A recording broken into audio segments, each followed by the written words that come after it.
Anila, maiksi lang ang buhay. Pero ano nga ba ang tunay na kahulugan nito? Ikaw ba? Alam mo na. I-comment mo na lang kung nakita mo na ang kahulugan. Dahil maswerte ka kung gano'n. Dahil karamihan sa atin ay nabubuhay na lamang sa pang-araw-araw upang manatili na lamang na buhay. Pero sa kwento natin ngayon ay dito'y maaaring mabuksan ang iyong kaisipan sa panibagong kabanata nito. At ang taong magpapaintindi nito ay ang pangunahing nating karakter dito sa kwento na si Evan. 1948 ang taon, di masalang sa Masbate. Mga kabagis, umpisahan ng paganahin ang ating mga imahinasyon. Sa isang baryo sa di masalang, na kung titignan mo sa araw ay parang wala namang kakaiba. Namumuhay ng payak ang mga tao na animoy sapat na ang kayamanang lupa na kanilang binubungkal. Malayo sa nakakabinging syudad kung saan nandon ang kompetisyon ng mga ambisyosong tao sa gusaling nagtataasan. Nakabaliktaran naman sa lugar ng ating kwento. Sa paligid ay puno ng palay. Mga kalabaw na nagpapahinga sa ilalim ng punong mangga at mga taong abala sa bukid. Dito nakatira si Evan, isang simpleng magsasaka na tahimik kung kumilos pero kilala sa baryo bilang agimatero. At siya yung tipo ng taong hindi basta nagsasalita kung hindi naman mahalaga ang sasabihin nito. Pero mapapansin mo nga malalim kung tumingin na parang may laging iniisip na hindi kayang basahin ng iba. Nang dumating ang isang gabi na nabulabog ang katahimikan ng baryo, ay hindi ka makakarinig ng kahit anong ingay. Maliban lamang sa mahinang ihip ng hangin at mga kuliglig sa palayan. Karamihan sa mga tao'y tapos nang kumain at nakahiga na sa kanilang mga banig. Nagpapahinga mula sa buong araw na trabaho sa bukid. Si Evan naman gaya ng dati na nasa harap ng maliit niyang kubo. Nakaupo sa bangkong gawa sa kawayan. Pinagmamasdan ang kalangitan. May dalang pagod sa kanyang mga mata. Pero may lalim din. Yung tipong hindi mo alam kung iniisip niya ba ang buhay o baka may mabigat lang na tanong sa isipan niya. Itong si Evan kasi, bagaman parang kontento na sa buhay, ay wala naman itong asawa. Wala ring anak sa edad na 45. Kaya ang tanging legasiyang maiiwan siguro nito ay ang pagtulong sa kapwa o sa mga nangangailangan pa. At sa gabi nga na yon, ay maipapakita niyang muli ang mga bagay na ginagawa niya dahil sa pakikipaglaban niya sa mga kakaibang nilalang ng dilim. Nang biglang may alulong ng aso mula sa kabilang dulo ng baryo. Sunod ang isa pa. At isa pa.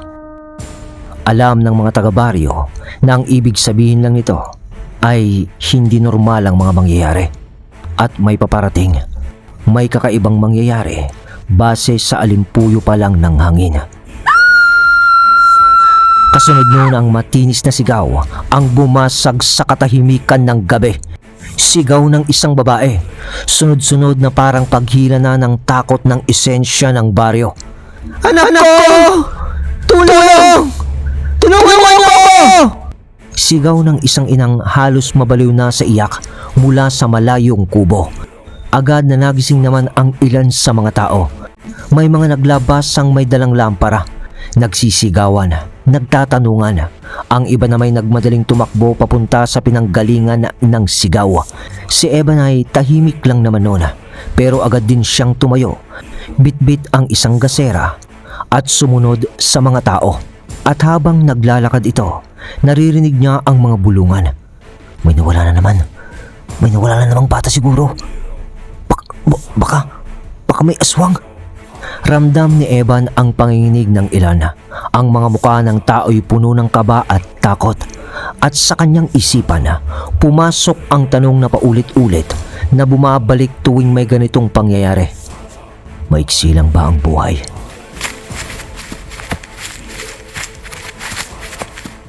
Hanggang sa mga ilang sandali ay narating na nga nila ang pinanggalingan ng sigaw ng isang babae. Agad na pinagkumpulan iyon ng mga tao at nung tutulungan nila ito para sana alalayan sa paglayo. Kasi ay nakasalumpak ito sa lupa habang hawak-hawak nito ang anak na walang buhay. Pero wala naman yung sugat sa katawan, yung bata. Pero nang lumapit si Evan dito, Makikiraan, wika nito ng pag-aapura, kasabay ng paglapit niya sa ina na umiiyak pa rin. Yumuko agad si Evan sa tabi ng babae, kasabay ng pagtanggal nito ng isa niyang kwintas. At habang ginagawa niya iyon, ay bumubulong-bulong na siya ng mga orasyon. At sa saktong pagyuko niya, puh! Ihip niya ng papuwersa sa palawit ng kwintas niya, na parang pangil lang naman yung korte na kulay itim. Sabay walang sabi-sabi, inihampas na lamang ni Evan ito sa bangkay ng bata na iniiyakan ng ina.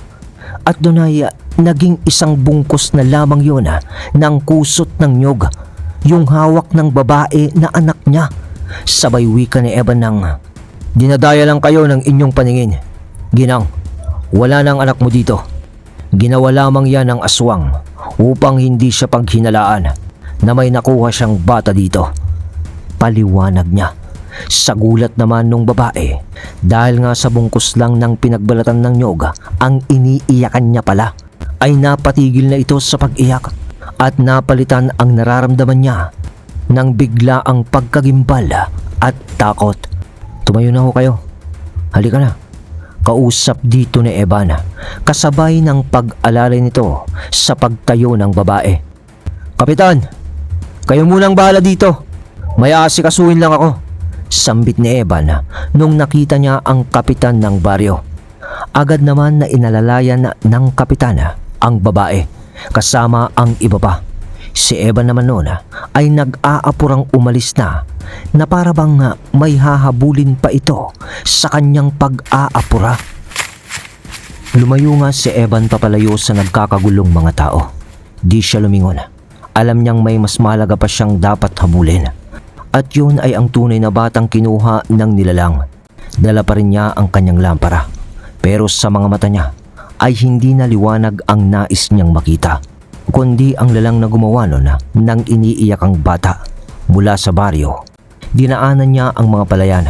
Tinahak ang masisikip na daanan o mga pilapil na tanging tagaroon lang ang may alam. Ang tanging lamig ng ihip ng hangin na parang may dalang lihim. Pero hindi siya natitinag. Tahimik lang si Evan, pero sa puso niya, alam niyang dapat niyang tapusin ito ngayong gabi. At habang papalapit na siya sa ilog, doon niya naramdaman ang ihip ng hangin na may parang dalang panlulumo. Ang paligid ay biglang lumamlam, pati ang mga kuliglig ay tahimik na. At ang tanging tunog lang ay ang pagbula ng anod ng ilog.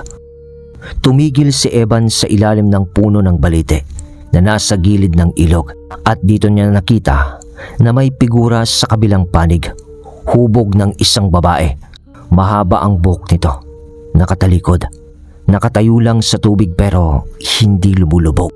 Nakalutang ito na para bang may mahikang humahawak sa kanya at dahan-dahan yung humarap. Hindi mo masasabi kung tao o hayop. Maputla ang balat, durog-durog ang muka, at ang mga mata ay itim na parang butas na walang katapusang gabi. Bitbit nito ang isang sako, at mula sa sako ay may maliit na kamay na lumalabas. "Sinasabi ko na nga ba, at andito ka, aswang," wika ni Evan. "Alam kong hindi ka makakalabas dahil sa bakod na ginawa ko. Ito na ang hangganan mo." Dagdag pa nito. Pero sumagot naman ang nilalang ng, Evan, kahit kailan talaga ay pakialamero ka sa mga nais namin. "Huwag mo kong baliktarin, aswang. Kayo ang nanghimasok sa baryong ito. Kaya kayo ang may kasalanan kung bakit napapakialaman kayo." Sa salitang yun ni Evan ay tumaas na ang tensyon sa pagitan nila nung aswang na may bit-bit ng sako. Nang umisi ang nilalang, "Gutom kami, Evan. Dahil gutom kami, at mas nalalasap namin ang mga kaluluwa ng mga bata. Kaya sila ang aming binibiktima. Salita nung aswang. At wala namang sabi-sabi pa. Nang marinig yun ni Evan, naglabas naman siya ng itak na kulay itim ang talim, nagawa sa matandang bakal na sinasabing minana pa niya sa mga katutubo na nagtatangan din ng lihim na karunungan. Pero sa mga sandaling yun, parang ayaw ng nilalang na papormahin pa si Evan. Kaya naman biglang sumugod ang nilalang ng mabilis, parang hangin. Parang hangin na nawala ito sa ibabaw ng tubig. Pero mas mabilis si Evan nang biglang bikwas niya ng hampas sa gilid nito ng kanyang itak na itim at humiwas sa balat ng nilalang. Napahiyaw yun sa pag-inda niya ng sugat nito sa katawan hanggang sa gumapang na ito sa lupa sa panghihina. Itong si Evan naman, habang gumagapang ang nilalang sa lupa ay may hinugot ito sa kanyang bulsa at parang pangkaraniwang posporo lamang iyon. Humihiyaw pa rin noon ang babaeng aswang, pero sa pagsindi ni Evan ng posporo, sabay bulong nito ng mga salita mula sa kanyang lihim na karunungan, sabay hagis ng palito ng posporo na nakasindi sa nilalang. At bigla na rin nagliyab ang katawan noon ng napakaringas. At habang tinutupok ng apoy ang nilalang, ay panay pa rin ang hiyaw nito na para bang napakaraming boses ang lumalabas sa tunog nito. Pero habang nagaganap iyon, ay kinuha naman ni Evan ang sako na dala ng aswang. Nang binuksan yun ni Evan, naroon ang batang nawawala, nangihina, pero buhay pa naman. At sa wakas, isang hininga na may kasamang luha ang pinakawalan ni Evan. Hindi para sa kanyang sarili, kundi para sa bata at sa mga batang hindi na niya nailigtas noong mga nakaraang pagsalakay ng mga aswang. At kaya pala alam niyang hindi makakalabas ang aswang na yun sa baryo nila. Dahil mula nung naganap ang pagkawala ng ilang bata, ay gumawa pala siya ng bakod o patibong na espiritual dito na maaaring makapasok ang mga aswang pero hindi na sila makakalabas doon. At sa ganung paraan, kagaya ng nangyari, ay matutuntun niya ito at magagawa niyang mapatay sa loob mismo ng bakod na ginawa niya sa baryo nila. Matapos ang kagimbal-gimbal na gabi na iyon, nang maibalik ni Evan ang bata sa kanyang ina, nanatili ng tahimik ang buong baryo. Ang mga tao, bagaman na takot pa rin, ay bagyang nakahinga ng maluwag dahil buhay pa ang nawawalang bata. Ngunit sa puso ni Evan, hindi yun sapat. Alam niyang hindi doon matatapos ang lahat. Marami pang kagaya ng napatay niyang aswang ang nagkukubli lamang sa dilim sa hindi kalayuan. Nag-aabang ng pagkakataon upang makapambiktima. Kinabukasan, bago pa sumikat ng husto ang araw, dinalaw ni Evan ang bahay ng kapitan ng baryo. Doon niya ipinaalam ang kanyang pasya. "Kapitan, aalis ako. Hindi na sapat ang pagtatanggol ko dito sa baryo. Marami pa sila. Kung hindi ko sila uunahan, mas marami pang bata ang mawawala." Wika ni Evan na may bigat sa boses. "Sigurado ka ba, Evan? Hindi biro ang haharapin mo. Alam kong matagal ka nang lumalaban sa dilim." Sagot ng kapitan na halatang may pangamba. "Alam ko, kapitan. Kaya nga kailangan kong bumalik sa pinagmulan ng aking aral. Sa lumang tribo, sa kabundukan. Kailangan ko ang karunungan nila kung paano hanapin at tuluyang lipulin ang mga nilalang na ito." Tugon naman ni Evan na diretso at wala nang patumpik-tumpik pa o pag-aalinlangan. Tumangulang naman noon ang kapitan. Alam niyang walang makakapigil kay Evan. Ang lalaking iyon ay hindi basta umaatras kapag ang buhay ng inosente ang nakataya. Ganoon ang klase ng tao si Evan. Pagkatapos ng pag-uusap na yon, makalipas nga ang 2 araw, nagsimula na ang paglalakbay ni Evan. Bitbit niya ang kanyang itak na may itim na talim at ang mga kwintas na agimat nito at isang maliit na sisidlan na puno ng tuyong dahon at mga langis na ginagamit niya laban sa mga nilalang ng gabi. Ang daan patungo sa kabundukan ay hindi madali. Makapal ang damo, madulas ang lupa dahil sa hamog, at tila laging may mga matang nakamasid sa kanya. Habang paakyat, ramdam niya ang kakaibang bigat ng hangin na para bang may nagbabantay. Pero sa wakas, nang sumapit ang dapit hapon, natuntun niya ang isang masukal na bahagi ng kagubatan na may nakatagong daan papasok sa sinaunang pamayanan ng kanyang mga ninuno. Bago siya makapasok, isang matandang lalaki ang humarang sa kanya.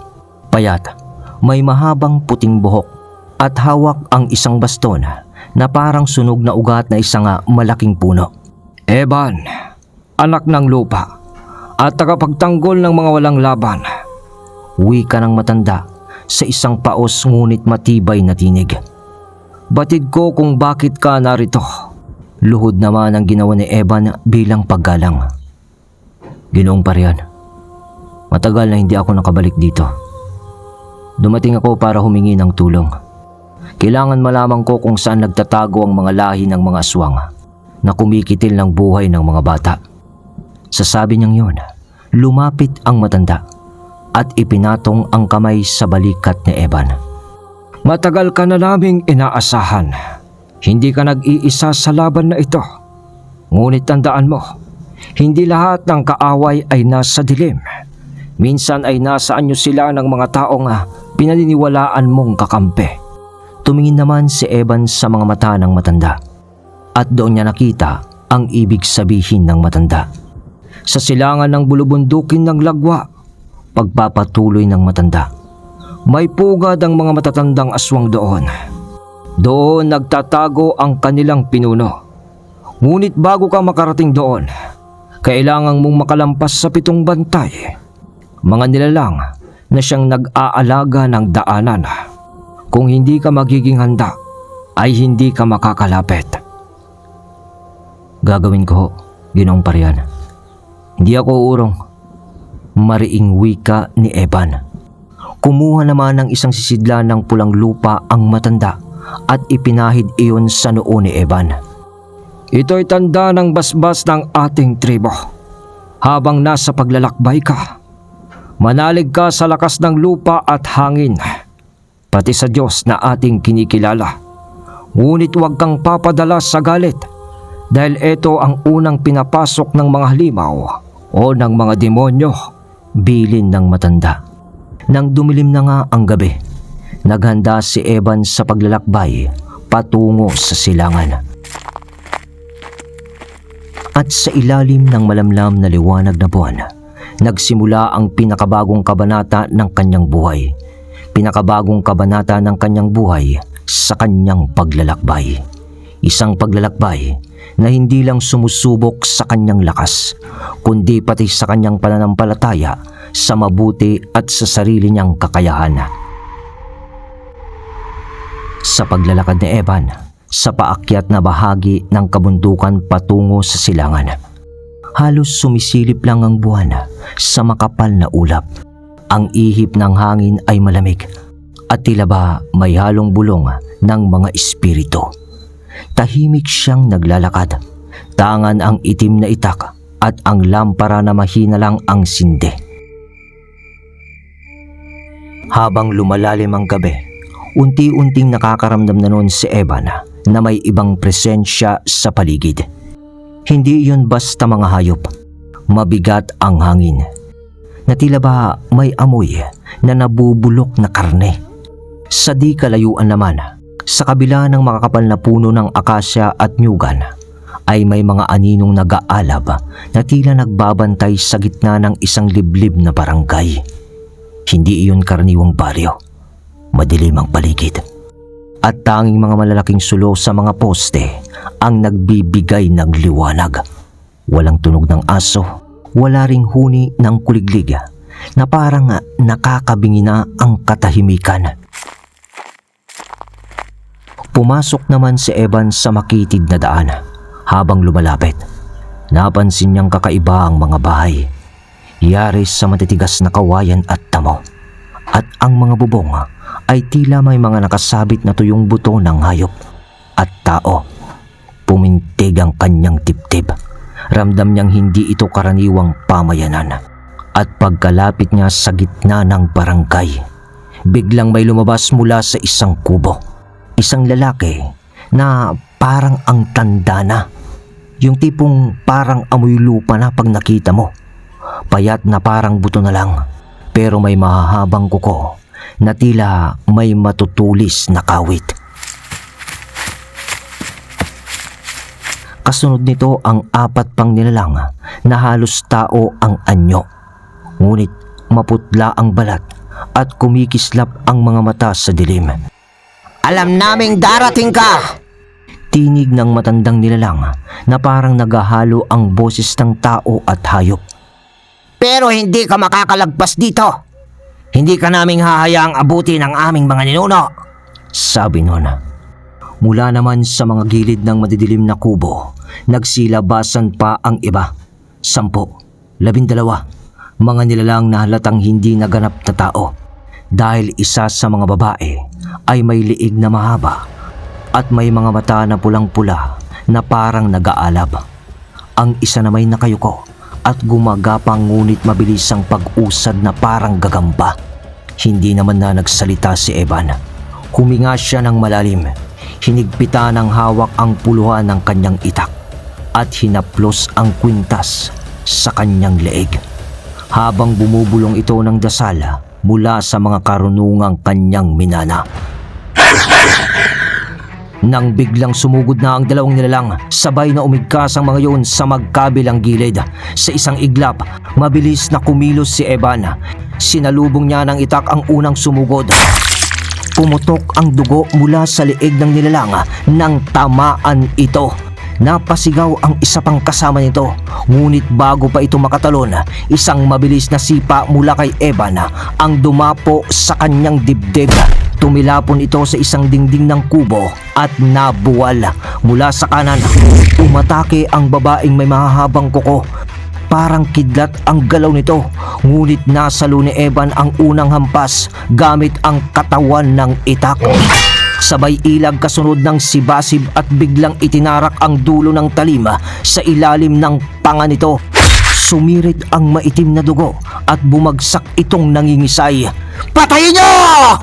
Sigaw pa ng matandang pinuno. Sabay-sabay na umusbong mula sa lupa ang 3 nilalang na parang mga aninong buhat sa dilim. Nagsimulang magsanib ang kanilang mga anyo nang nagiging parang dambuhalang halimaw na may 4 na kamay at ulo ng baboy ramo. Dumagundong ang lupa sa bigat nito habang sumusugod kay Evan. Hindi naman umatras si Evan. Hinugot niya mula sa kanyang bulsa ang maliit na sisidlana ng pulang lupa. Sabay sabog nito sa lupa at muling bumigkas ng mga orasyon nito. Biglang nagliwanag ang paligid at ang mga mata ng halimaw ay kumurap na tila nasaktan. Ginamit naman ni Evan ang sandaling iyon sa isang mabilis na galaw. Inikutan niya ang isang halimaw, tumalon sa likod nito at buong lakas niyang isinaksak sa batok ng aswang ang kanyang itim na itak. Umatungal ang halimaw, bumagsak sa lupa at nagliyab ang sugat nito na parang sinilaban ng apoy mula sa loob. Isa-isa nang umatras ang iba pang nilalang, ngunit hindi na pinabayaan yun ni Evan. Sa bawat hakbang niya ay may nabubuwal sa mga ito. Pinupugutan o sinusunog niya ng kanyang mga kamay gamit ang kanyang agimat ang mga nilalang na nanlalaban. Pagkatapos ng ilang minutong madugong labanan, bumagsak ang pinuno ng mga ito at ang mga natira ay nagsitakbo na papasok sa gubat.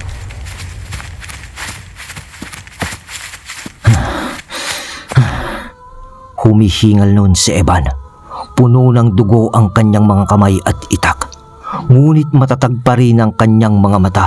Sa gitna ng katahimikan ng baryo, tumingala pa siya noon sa buwan at bumulong ng, "Hindi ako titigil hanggat hindi ko naaabot ang pinuno niyo." Pagkatapos niya yung sambitin,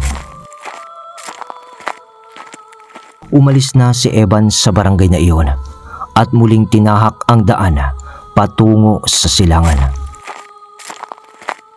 Sa dulo ng makitid na landas, sa ilalim ng isang matandang puno ng apitong, naroon ang nakatagong lagusan na matagal na niyang pinaghihinalaang patungo nga sa lungga ng matatandang aswang.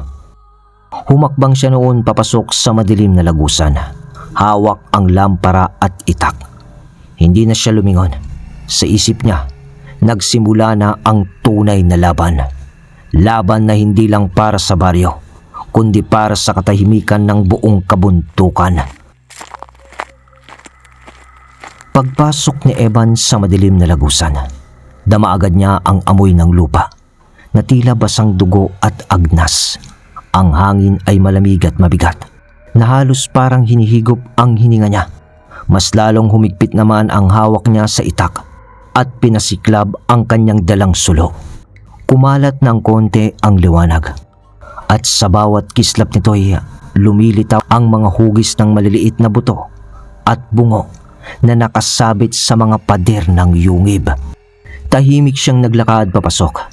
Pinakiramdaman ang paligid. Ngunit hindi na siya nakailang hakbang pa nang may sumulpot mula sa dilim. Isang matanda. Payat ngunit malapad ang mga balikat. May mga mahabang kuko at buhok na puting-puti na parang sinindihan ng apoy. Wala itong sinabi. Ngunit sa titig pa lang niya, alam ni Evan na isa na ito sa pinakamatandang aswang na matagal na niyang hinahanap. Hindi na rin nag-aksaya ng salita si Evan. Dahil sa unang paglusob ng matanda, bigla siyang umilag. Sabay pinatalbog ang itak sa leeg nito. Bumuhos ang maitim na dugo. Ngunit sa halip na bumagsak, ngumisi ang nilalang at hinampas siya ng napakalakas na bisig nito. Sumalpok si Evan sa batong dingding. Namuntik ng mabitawan ang kanyang itak. Napasinghap siya noon ng hangin ng mabilis at agad na tumayo. Sa muling pag-atake ng matanda, iniharap niya ang kanyang mga agimat at binigkas ang mga orasyon. Biglang kumislap ang kwintas na parang apoy ng kidlat at sumilab ang balat ng nilalang. Umungol ito sa pag-atras. Agad na sinalubong ni Evan ng isang matalim na saksak sa dibdib ito. Tumumba ang matandang aswang, nangingisay hanggang sa tuluyang namatay. Ngunit hindi pa dito nagtatapos ang lahat. Mula sa kailaliman ng yungib ay nagsilabasan pa ang 4 na matatandang aswang. Bawat isa'y may naiibang anyo. Ang isa'y lumilipad na may mga pakpak na parang paniki. Ang isa'y halos ulo at mga braso lang, ngunit napakabilis na gumapang. Ang isa'y may mga sungay na malakalabaw ang katawan.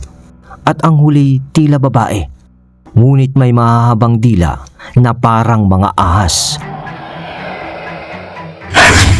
Sumugod ang mga ito ng sabay-sabay sa maluwang na kuweba at doon nagsimula ang pinakamabangis na labanan.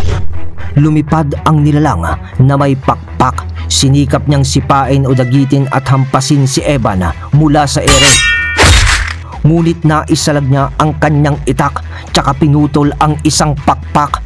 Tumilapon ang halimaw at humampas yun sa gilid ng kuweba at hindi na muling nakabangon. Mabilis pang sinunggaban ni Evan ang sumunod na tila gumagapang na insekto. Kahit napilasan pa ang kanyang braso sa mga kuko nito ay hindi siya nagpatinag. Hinugot niya ang kanyang maliit na sisidlan ng langis, tapos ay binuhusan niya ang nilalang at sinindihan gamit ang palito. Nagliyabang buong katawan ng halimaw.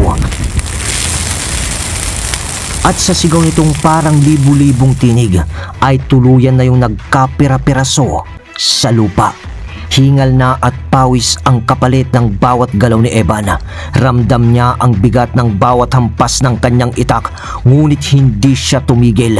Sinugod niya noon ang nilalang na may sungay. Sabay iwas ng paglusob nito. Tsaka niya inihanda ang batong talim ng itak at sinibat ito sa pagitan ng mga mata. Napaurong na noon ang halimaw at di nagtagal ay bumulagta at huli ang babaeng may dila na parang ahas. Dahil humahaba ang dila noon, umiiwas siya sa bawat paghapit ng mga dila nito na para bang may buhay at gustong pigtasin ang kanyang leeg.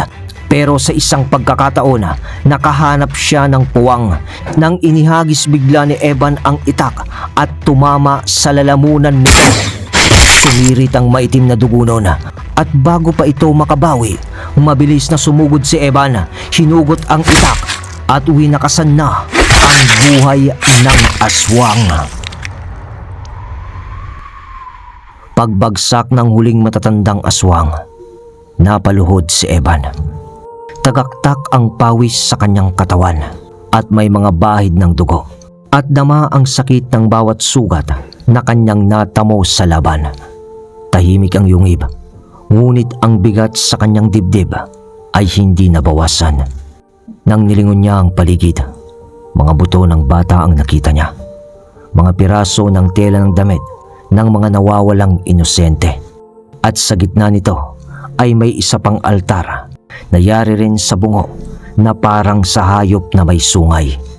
Pero sa katahimikan ng lugar, biglang lumabas mula sa kanyang puso ang alaala na matagal na niyang pinipilit ilibing. Ang muka ni Ina, ang kanyang dating kasintahan. Ang babae na minsang nangarap siyang pakasalan at bigyan ng mga anak. Ang babaeng pinatay ng mga aswang. Maraming taon na ang nakakalipas. Doon, habang nakaluhod sa harap ng altar ng mga halimaw, bumulong siya sa sarili na parang panalangin na. Akala ko noon, kaya kong magtanim ng palay, bumuo ng pamilya, at tumanda sa piling mo. Mahal ko. Ngunit kinitil na nila ang pangarap na iyon. Kinitil nila ang pagkakataong kong maging asawa at ama. Wala nang bumalik sa gabing iyon. Wala na. Pinunasan niya ang dugo sa kanyang muka at tumingin sa mga bitak ng bato sa kisame ng yungib na tila mga mata ng gabi. Maiksi man o mahaba ang buhay, pareho lang itong magwawakas. Ang mahalaga ay kung papaano ginagamit ang bawat araw at kung para lang ito sa sarili mo, wala itong saysay. Pero kung ibibigay mo ito para protektahan ang iba, tsaka lang ito nagkakaroon ng halaga. Dahil yun ang buhay ng tao, ang magkaroon ng obligasyon. Dahan-dahan siyang tumayo noon. Kinuha ang kanyang itak at naglakad palabas ng yungib. At sa kanyang isip, malinaw ang katotohanang natutunan niya sa mahabang laban ay hindi palaging nakukuha ng tao ang mga pinapangarap nito. Pag-ibig man, pamilya, o mga bagay pa. Minsan, kinukuha iyon ng kapalaran at ng kasamaan. Ngunit hindi ibig sabihin noon na wala ng saysayang buhay. Para kay Evan, ang buhay ay isang maiksing pagkakataon para gawin ng tama. Hindi na mahalaga kung hindi siya naging asawa o ama. Ang mahalaga, sa huling sandali ng kanyang paghinga, alam niyang may mga batang ligtas. Habang papalabas na noon sa yungib si Evan, ay sinalubong siya ng malamig na hangin ng madaling araw. Napangiti siya ng bahagya. Hindi ngiti ng saya, kundi ng isang taong handang harapin ang kapalaran dito. Batid niyang sa kabila ng lahat ay nahanap niya rin ang kahulugan ng kanyang maiksi, payak, ngunit makabuluhang buhay.